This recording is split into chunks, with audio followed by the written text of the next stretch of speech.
2 নম্বরে স্বাক্ষর দিবেন।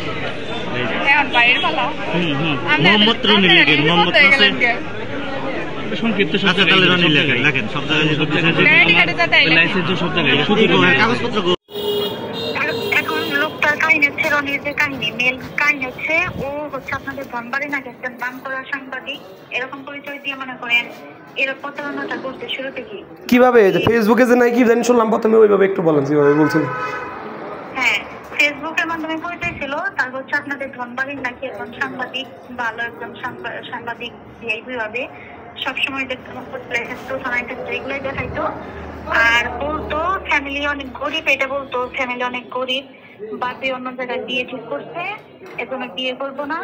এজন্য মনে করেন ওর মায়ের দিয়ে ভিডিও কলে কথা বলতো, আমার সাথে কথা বলতো যে ওর বাবা রাজি না, এখন তোমরা যেহেতু সংসার করবা তোমরা বিয়ে করে নাও।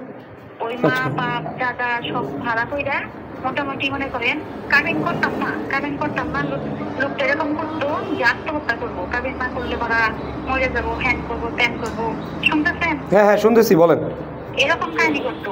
একদিন দেখলাম ভিডিও কলে রাইখে ফাঁসি দিতে যাইতেছে, যে ফাঁসি দেবো, কাবিন যদি না করো ফাঁসি দেবো, হ্যান করবো, এগুলো করতে। পরে আমাদের বাড়িতে আসছিল, ওর বন্ধুকে নিয়ে আমাদের বাড়িতে আমার ফ্যামিলি মেম্বার সবার সাথে দেখা সাক্ষাৎ করে গেছে। ওর বন্ধুর নাম জানেন?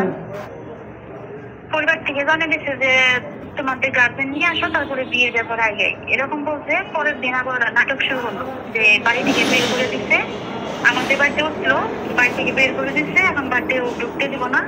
পরে বিয়ে করলো, বিয়ে করে ওই ওদের ভাড়া করে বাসা ছিল, আমরা জানতাম না যে এটা যে ওদের বাসা না, ভাড়া করে বাসা ছিল, ওইটা মানের জন্য ভাড়া ছিল। তারপরে মনে করেন 2 দিন ওদের ওইখানে থাকার পরে ওরা আমাদের বাড়িতে 7 দিন ছিল। 7 দিন থাকার পরে লাস্ট দিন 7 দিন মনে করেন এলাকায় জামাই আদর ভাবেই ছিল যে মেয়ের জামাই এইভাবে আপ্যায়ন করা হয়েছে। লাস্ট হচ্ছে 8 তারিখে, 8 ফেব্রুয়ারি, 8 না 6 ফেব্রুয়ারি মনে হয়, 6 তারিখে বেশি সম্ভব, বৃহস্পতিবার ছিল। পরে ওই দিন আবার নুপুর ছিল, রাতে বললো যে নুপুর খুলে রাখো। পরে দিনের বেলা যেদিন চলে গেল সন্ধ্যার বেলা দেখলাম নুপুর নিচ্ছি। আর এমনিতেই তো মনে করেন সন্দেহ যে বাড়িতে লোকজন দেখি না, মা বাপ সবাই কই কথা বলে না, আসে না, বিয়ে করছে হচ্ছে ভালোই 10-12 দিন হলো, আসে না কি জন্য, এগুলা সন্দেহ হতো। যখন নুপুরটা চুরি করলো না, পরে আপনাদের ধনবাড়ি আমি ওই কাবিনের যে ঠিকানা ছিল না, ওই ঠিকানা অনুযায়ী খুঁজে বের করে ওদের এলাকায় তারপরে শুনতে পারি যে লোকটা বিবাহিত। আচ্ছা, চুরি করার পরে মনে করেন গেছি, এর আগে যাইতে দেয়নি, যতবার যাইতে চাইছি ততবার কাহিনী করতো যে তুমি যদি আসো তাহলে আমি আমার বিশ্বাস করো না, মারা যাবো, হ্যান করবো ট্যান করবো, এসব কাহিনী করতো। এবার যখন সবটা জানছি না, সবটা জানার পর বলতেছে এখন তুই সত্যেনের সংসার খাবি না যাবি, যদি না খাস বাড়া সমস্যা নাই, তালাক দিয়ে যা। 7 লাখ টাকার কাবিন ছিল আমাদের। আচ্ছা, তাহলে আপনাকে এইভাবে মানে আপনার সাথে প্রতারণা করা হয়েছে নাকি? হ্যাঁ, পুরা প্রতারণা, একদম ধোঁকার শিকার। এখন বউ বাচ্চা ফ্যামিলি সব। আচ্ছা, এখন আপনি চাইতেছেন কি যে আমাকে বললেন?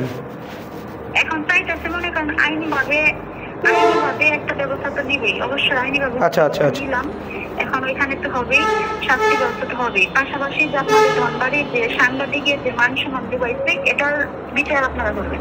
আচ্ছা, হ্যাঁ হ্যাঁ, এটা বিচার করবেন যে ওই মুখ নিয়ে, ওই পরিচয় নিয়ে নেক্সট টাইম কোনো মেয়ের সাথে জানি সেম ভাবে এরকম প্রতারণা না করতে পারে।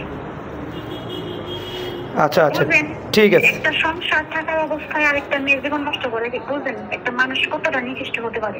আচ্ছা আচ্ছা, ঠিক আছে আপু, ধন্যবাদ। সমস্যা নেই, আপনার টেনশন করতে হবে। ওকে, ঠিক আছে, থাকেন।